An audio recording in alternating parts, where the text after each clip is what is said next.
Hello and welcome to our first lesson of week 3, all about King Arthur and his knights. So make sure you've got your book with you. We're going to be starting part 3 today. So we're going to be making some predictions about part 3. We're going to start chapter 1, and then whilst we're reading chapter 1, we're going to be playing a game called Be the Teacher.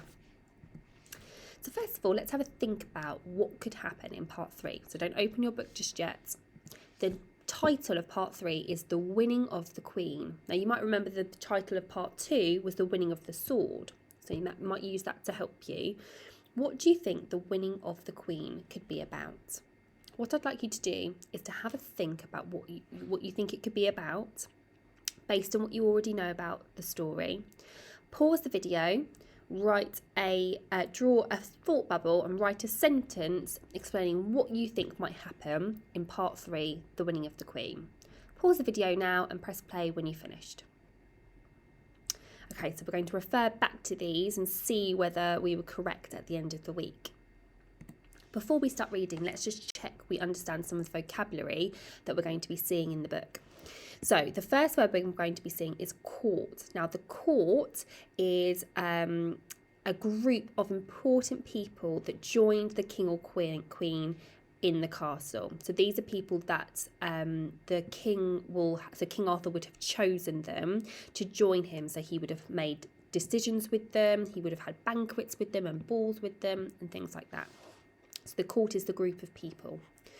So we've got two old-fashioned words here that people used instead of words that we use now. So thy, for example, means your. So if I said your hat in King Arthur times, you would say thy hat.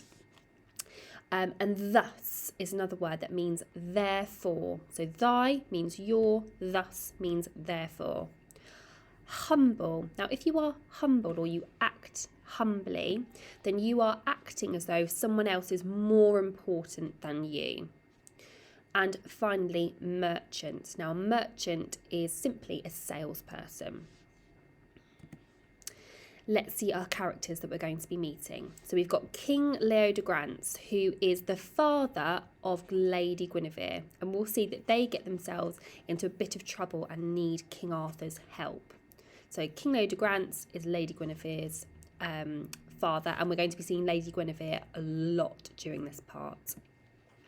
We've got two of our kind of baddies in this chapter. So we've got Duke Mordaunt of Northumber and King Rience, and these two, so the king is going to be, we'll find out, but he's starting trouble with King Leodegrance with Duke Mordaunt. And finally, Millicene is Lady Guinevere's lady at hand, so it's kind of like her maid. We're also, of course, going to be meeting King Arthur and some knights as well. Okay, so let's go to page 42, and I'm going to be reading, so you read along with me. Now, throughout this chapter, we're going to be playing a game as well. So we'll read this page first, and on the next page, we'll have a go at our game. So Be the Teacher is where I give you an answer, and you have to think about what the question could be.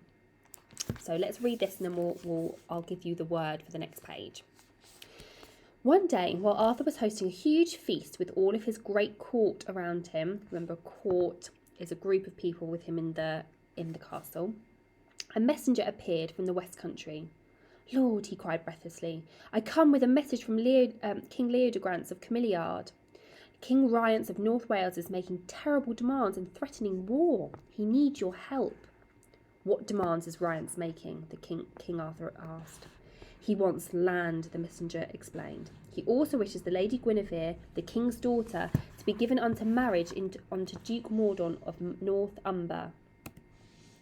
Okay, so as we read this page, that you're going to be the teacher. So at the end, the answer is angry, and you need to think what could the question be? The answer is angry. So think about that as we're reading. So he also wishes Lady Guinevere, the king's daughter, to be given into marriage unto Duke Mordaunt of Northumber. The entire court shivered upon hearing this, for all knew Duke Mordaunt to be an ugly man with a violent temper. King Arthur was seized by a great anger.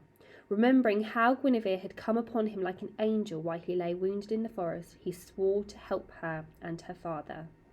The next day, he and Merlin set off for Cameliard, along with the knights Sirs Gawain, Owain, Peleus, and Geraint. When he and Merlin were alone, the king confessed his feelings about the Lady Guinevere.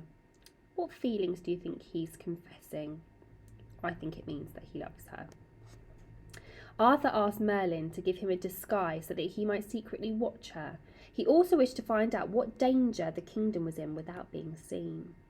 Merlin gave him a cap that, when put on his head, turned the king into a simple country boy.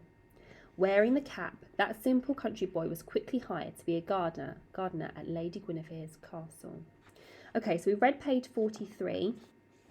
The answer is angry. What could the question be?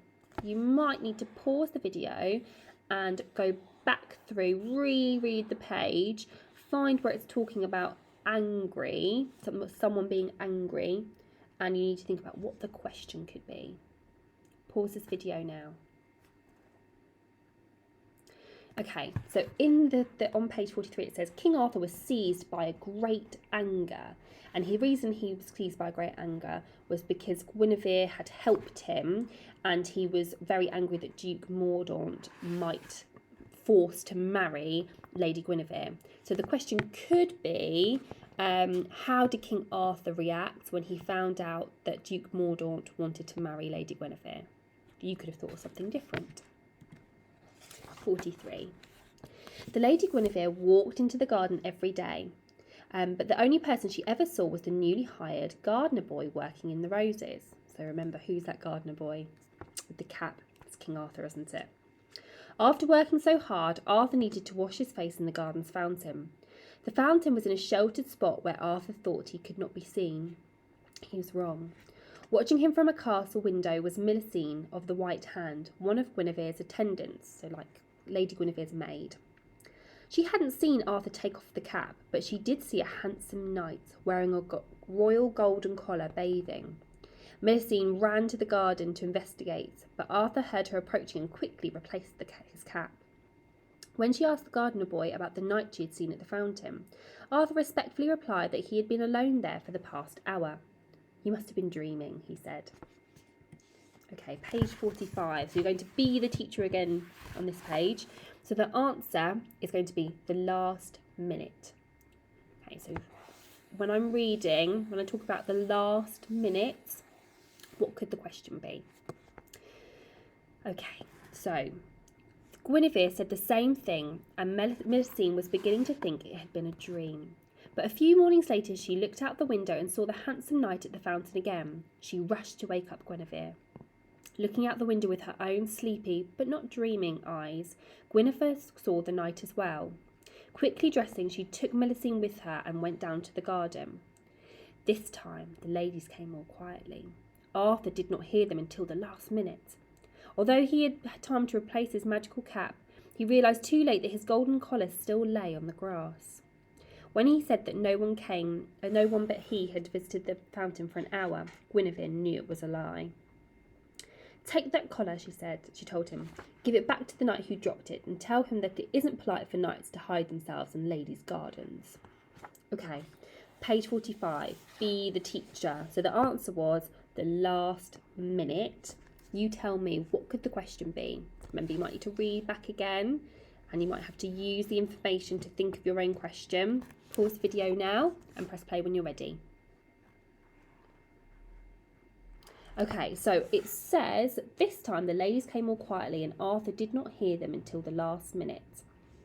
So the question could have been, at the end of page 45, when did Arthur hear the ladies coming? Or you might have thought of a different question.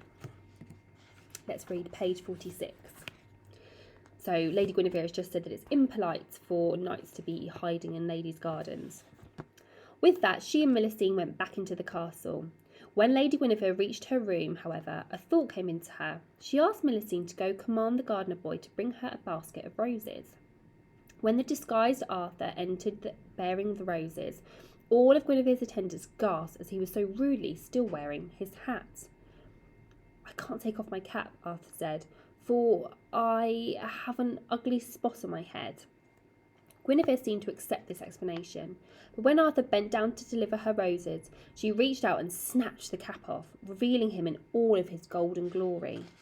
Nobody present knew that they were in the presence of the great King Arthur, but Guinevere did remember Arthur as the wounded knight she had come upon in the forest.